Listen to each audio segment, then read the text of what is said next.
News coming in right now. The External Affairs Ministry, the Government of India has had a big decision regarding visas of Pakistani nationals. I am reading this out as I get it.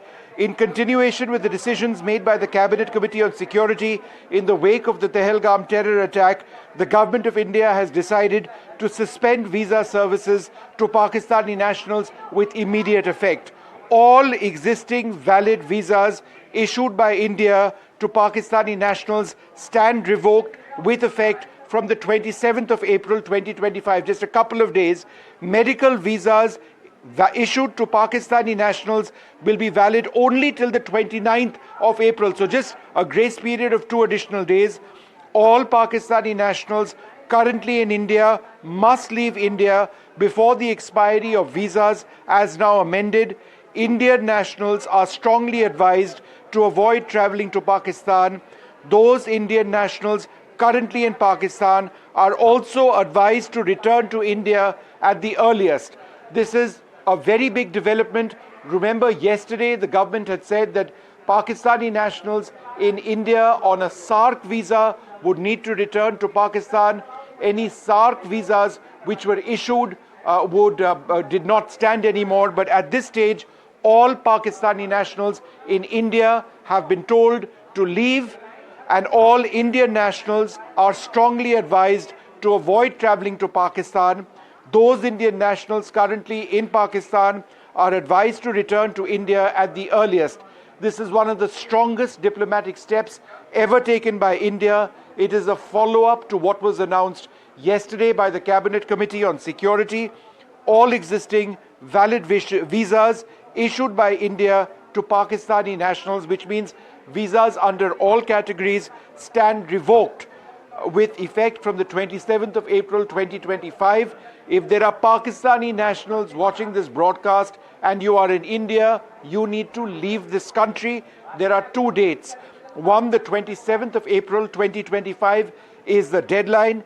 Those on a medical visa issued to Pakistani nationals those visas will remain till the 29th of April. So just again, a couple of days. Even those who have come over here on a medical visa have been told that they need to exit India. All Pakistani nationals currently in India must leave India before the expiry of visas as now amended. And again, as importantly as all of this, Indian nationals are advised to avoid travelling to Pakistan.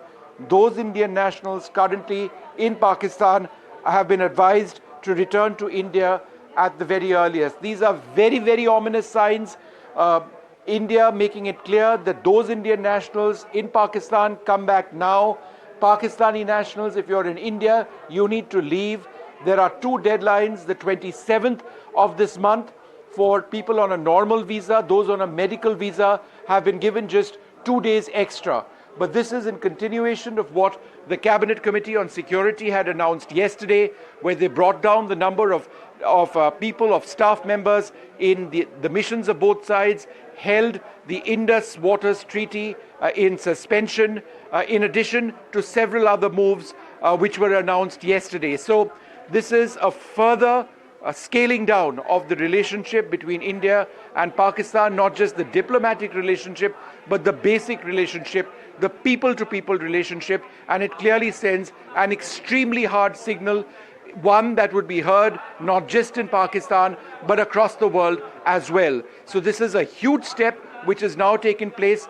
All Pakistani nationals told to exit this country on the 27th. So just 3 days from now is when all Pakistani nationals, apart from those on a medical visa, need to go. And in 6 days from now, those who are here on a medical visa issued to Pakistani nationals have to go. Those on a SARC visa have already been told that if you've been issued a SARC visa, then that no longer stands, that is invalid. So a further significant step, a diplomatic one taken by India.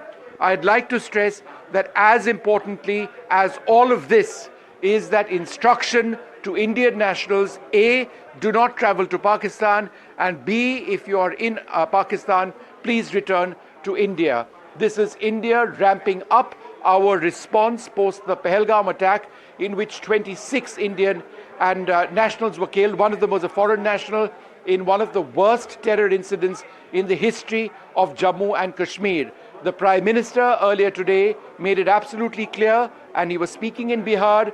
He spoke in Hindi and in English, sending a message not just to Pakistan, but to people around the world that all terrorists who were responsible for the Pahalgam attack will be hunted down mercilessly. They will be hunted down wherever they are.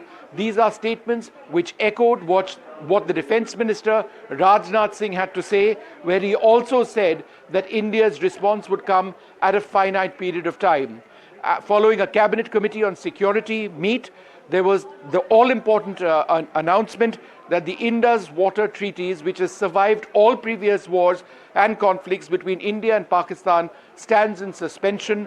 The potential is that waters to Pakistan, which millions in Pakistan depend on, whether it's farmers, industry or others, can ultimately be brought down, which would in a sense be of incredible impact to Pakistan, its people and its economy. When that would happen, whether that can happen immediately, whether we've got enough barrages already in place, these are questions we don't know. But the fact that India yesterday decided to actually ensure that a World Bank funded treaty, one which has lasted for as long as it has been held in suspension, is a very major step. And today, as I've said just now, all visas to Pakistani nationals are invalid. They've been told to leave our country, and Indian nationals have been told to come back.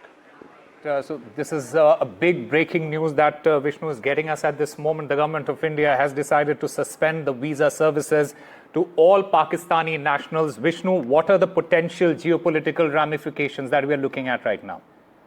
Well, I've been saying this very cautiously, but I do believe that we are veering towards some sort of overt military strike or action.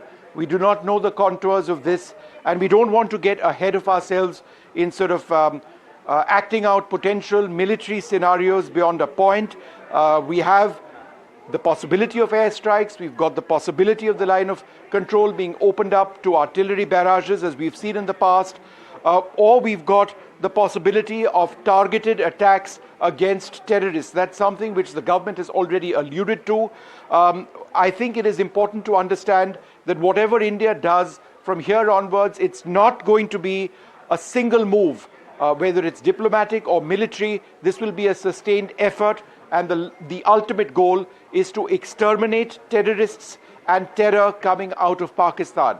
Now, how the government is going to choose to do that, we do not know. As I said, the possibility of targeted killings, a sustained effort, not just in Pakistan, but wherever in the world terrorists who feed the Pakistani cause exist, there will be an effort to take them out. But this is the last of what is, or the latest, I should say, of what has been a series of extremely harsh diplomatic measures announced by India, where we basically said, all Pakistani nationals, you are not welcome in this country.